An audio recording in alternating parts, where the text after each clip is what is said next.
What are your thoughts on the education system of India right now? I think it's must rank among the best. You're just 18 years old, you're just 19 years old, you go back home, you gather up the courage again, you come back again and you perform again. Young people come in with the energy, you know, the optimism. Optimism. They if they fail, they don't go home. And No, we can't cry and go home. We do it again. You do it again. That's almost like the $1 million question. Iceland is basically, if I'm not wrong, number one in sustainability. But I would really like to know, what do you think? What does a person, they need to have it in themselves to become an ambassador? My guiding light has always been that I'm a public servant. I'm serving. What do you think 20 years from now India is going to look like? Oh, it's going to be so different. Namaste, namaskar, good evening. Welcome to the SNU podcast radio show. We have with us the ambassador from Iceland to India, Nepal and Sri Lanka, Ambassador Benedikt Höskuldsson. Welcome to our show, sir. Thank you. Thank you for inviting me. Thank you. How do you feel? How do you feel to be here today? I am very excited. I'm very honored, to be honest with you. I'm very honored to be in SNU University. I look at this as a privilege to learn about, how you're educating your kids, because if there is one thing that the rest of the world looks into India for, is actually highly skilled and well-educated young people, and to see that firsthand is important. Right. And since you are in a university such as we say the pillars of any country starts with the education of the country. So what are your thoughts on the education system of India right now? I think it's must rank among the best, because the fact is that a lot of countries in Europe, North America and different places in the West have been bringing in graduates from India to work in different disciplines. Engineers, for example, computer scientists are another. In my country, Iceland, we have biopharmaceuticals that are actually home to a few hundreds of the Indians. So it's almost like stating the obvious. You are at the forefront in educating young people, making them actually fit for the future. One of the issues that all the countries in Europe and in other places is always thinking, how do we make our kids fit for the future, fit for purpose? Because we live in a changing world. We live in a world that is actually can easily distract you. There are lots of misinformation out there. So it is significant. It's important that we try to learn from one another, and in that doing so, we actually bring our own levels of education up. And that would be, for example, through collaboration between universities, institutions in my country and here in India, which is a part of my sort of mission. So when you talk about the rapidly changing world, what are the skill sets that you think are rapidly changing and students need to adapt more to that? Well, AI is for sure one of those tools that are quite a bit of unknowns when it comes to AI. Yes. Are you being fed something that's true? Is it not true? I think the latest that I've seen is the level of misinformation that is out there, and my brothers and sisters in Finland, they had set up programs that were actually teaching young kids to actually help them sort out or filter what's true and what's not true. So basically what we are thinking is the fairness of information put out on the internet. Mm. So do you think that if we develop an app or a university or an education institution, if we facilitate in developing an app which basically takes you through the fairness of information that is throughout, put on the internet, even if we search something on the ChatGPT, we still don't know if it's fair or not. No, No. So the fairness of the information has to be true. And if we have some kind of app or something digitally, we could prepare something that would be really good. That would be fantastic because that's almost like the $1 million question. Yes, you know, yes. How do we assess the information that's out there? How do we assess is ChatGPT or these different platforms, are they true? What I do when I'm working with those platforms is that I test them, and I also have them double check the information that I'm getting. And some of the information I just know because I'm old and have the information in my head, so I can also test it. Yeah, so you have the true information. Yeah, at least some of the information I have because I've either seen it and lived it or experienced it. So I test it, and I think we need to be very critical as individuals. When we use these new modes, we have to be critical, and that's why I think you're right. If you can develop an app that looks into the fairness of the information that's out there, that would be such a big, improvement. Because right now, I think we're a little bit up in the clouds. We're walking there, and we think we have a little.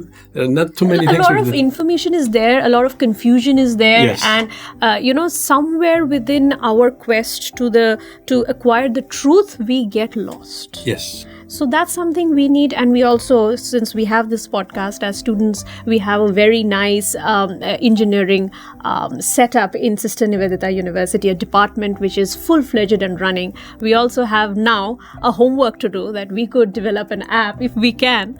That would be really great to understand the fairness of information, right? Let me know if you develop We can certainly try.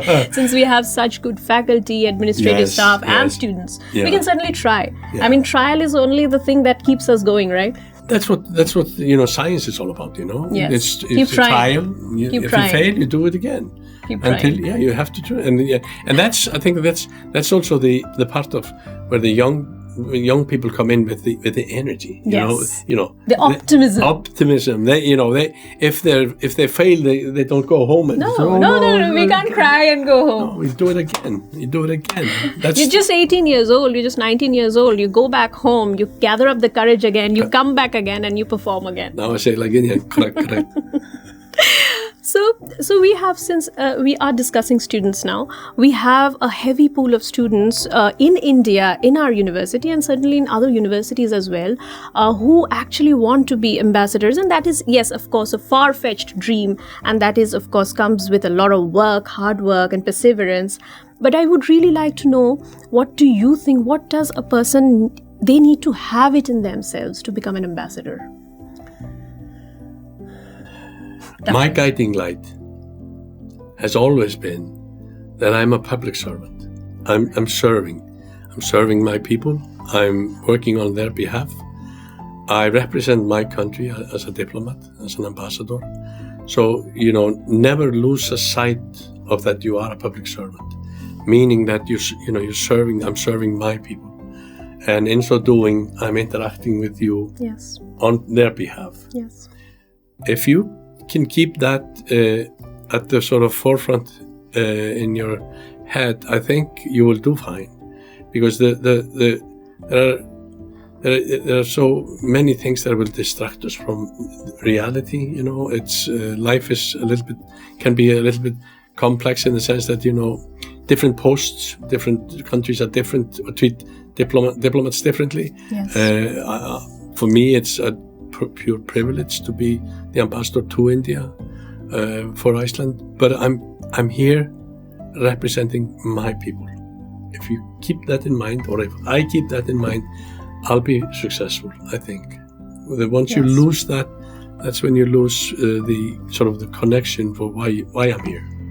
So what you're saying is, when somebody devotes themselves to the idea of serving, they can always work and serve better. Exactly.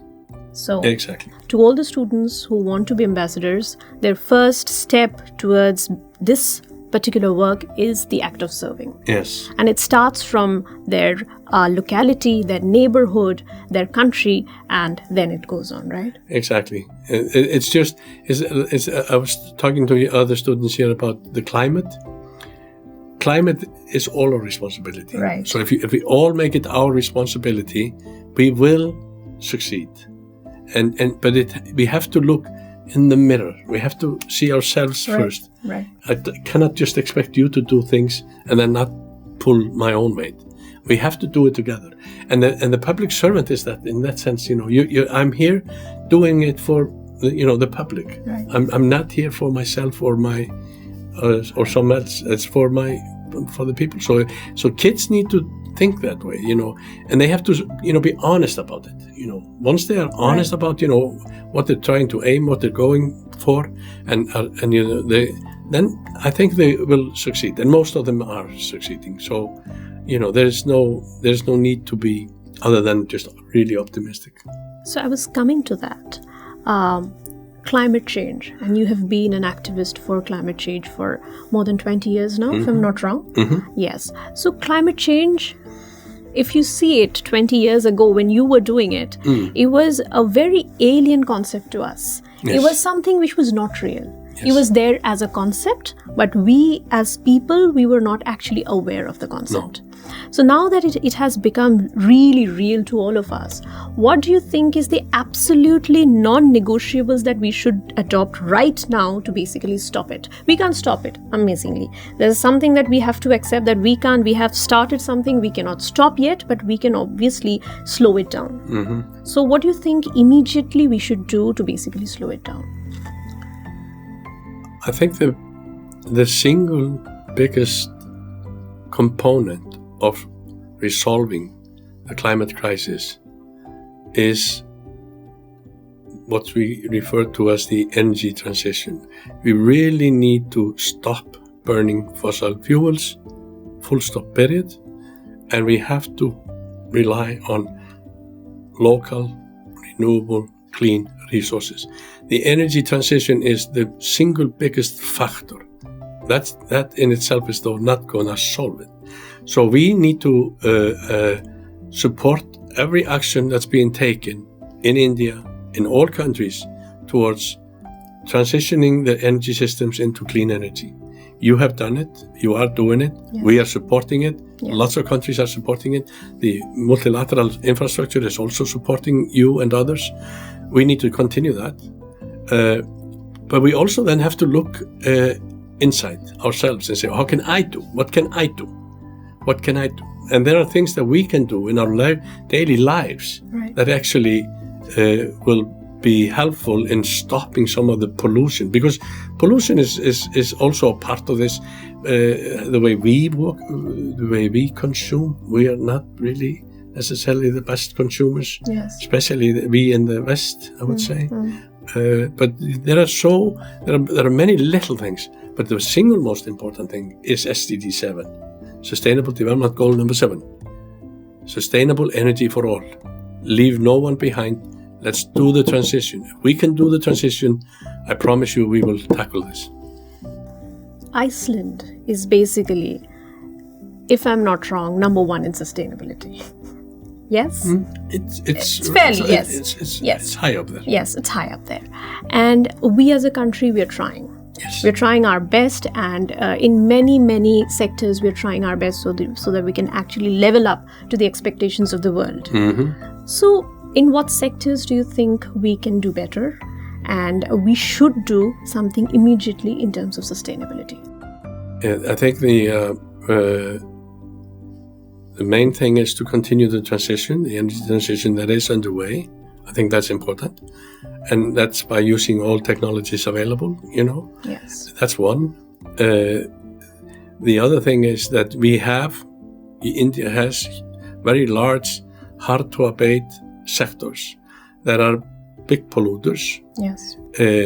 You need to address those, and I'm proud that my country actually has solutions to support that, and we are doing it. We are doing it as we speak.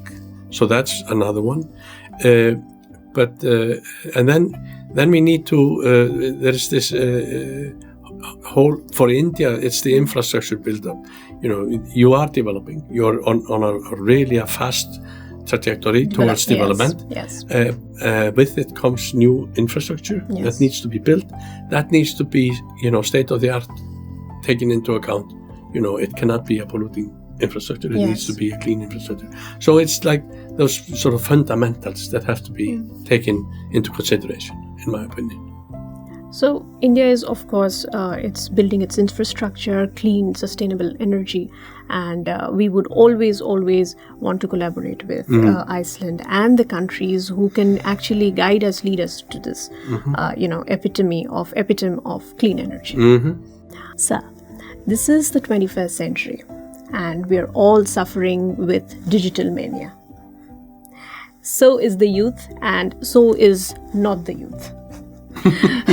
What do you think your message would be to all the people suffering from so much digital information, so much digitality, the excess of digitality? Your message to the youth. Oh, that's you're now asking me a question. This is what I keep told my kids. When read a book. Yeah. Please read a book. Get out of those gadgets. Get out of those, because they're just throwing at you. Have you ever been around a 6 or 7-year-old kid in front of an iPad? The longer they stay, the angrier they get. Really? Is that the purpose? No. Take away the iPad, give him or her a book and say, read the book. Let's talk about the book. Yes. Books is really vital, in my opinion. So get people out of these gadgets and read a book. Read something, because it helps you, and in my opinion, it's reading. It's like mathematics and reading.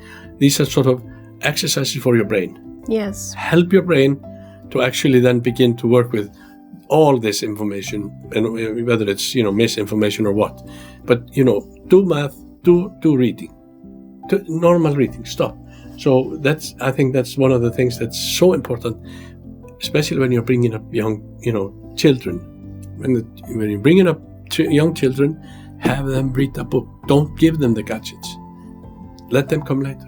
I'm telling you, I've seen it. The longer they stay on these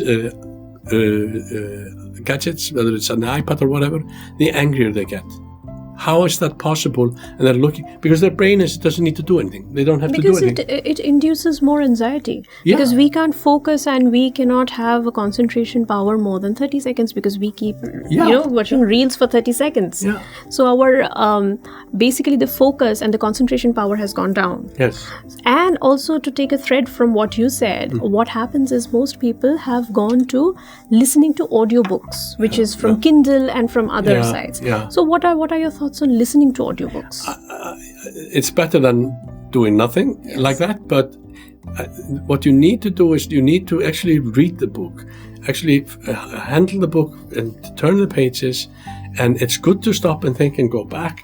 The method that we have used in my family, and now I'm just talking about my family, is that we have our children read the books, and then we talk about the book.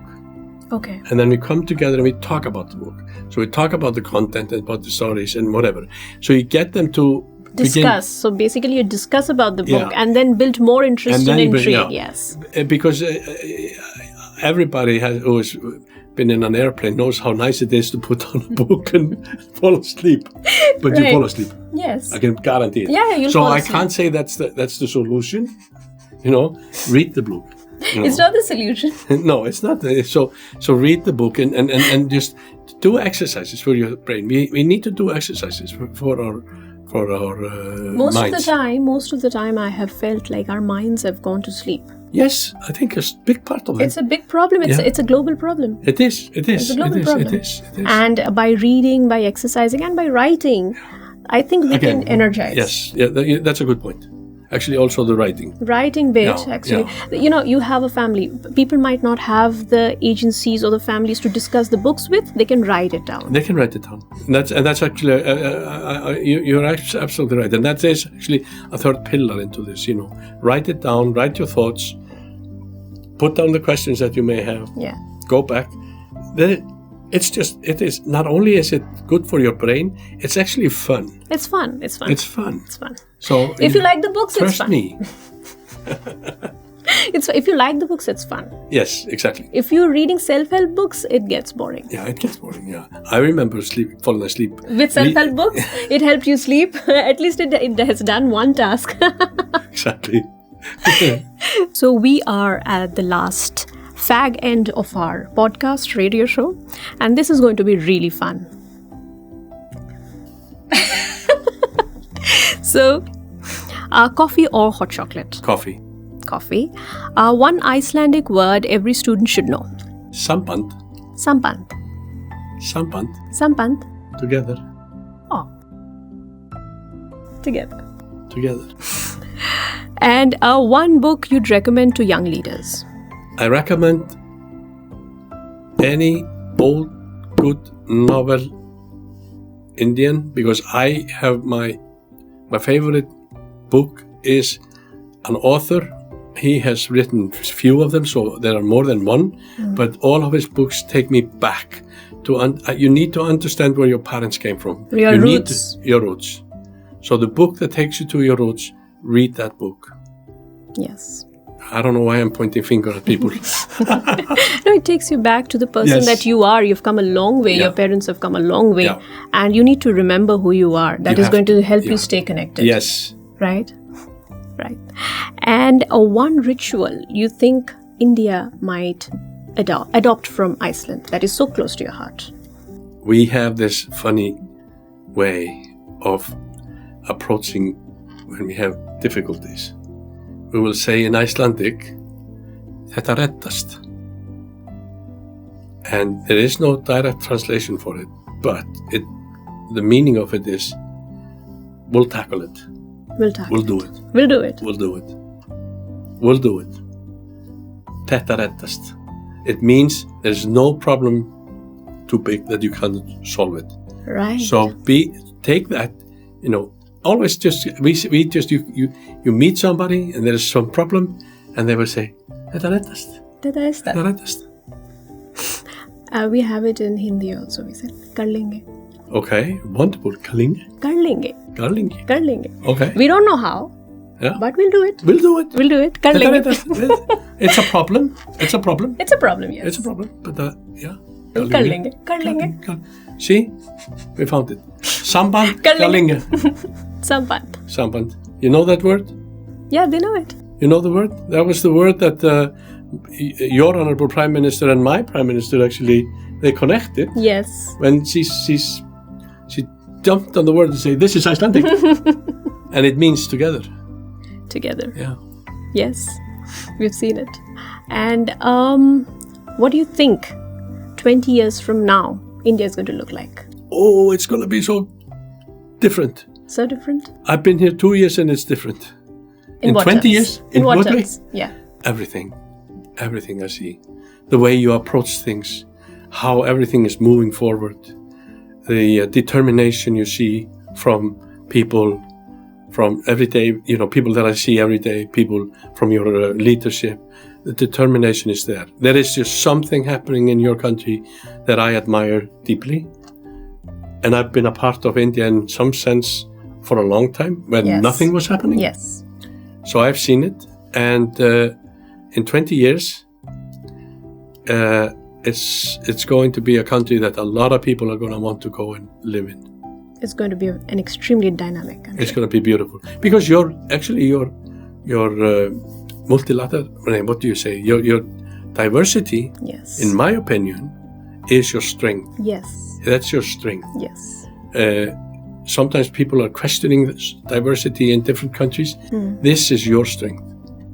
And I would love you. If you invite me in 20 years, I'll come. I will. Thank you. I'll be here. You'll probably be middle-aged behind the camera, people. I'll also be middle-aged. Yeah, I know. But I think what you said, and you've been here for long enough to know that we say unity in diversity. Yes. That's our motto. That's how we live our lives. And this is what makes us Indians really unique, that we're all different. We're all coming from different geographical areas. We look different. We talk different. But we know that at the end of the day, it is unity in diversity. We are one. You are one, and the diversity is at the same time, it's very beautiful. I've seen it by, going around the country. Thank you so much. Thank you so much for being with us today. No, thank you. Our students, our faculty members, our administrative employees, our leadership, and everybody in the country, thanks you so much for your service. Thank you. Namaste. It's my privilege. It's my privilege. Thank you so much. Thank you.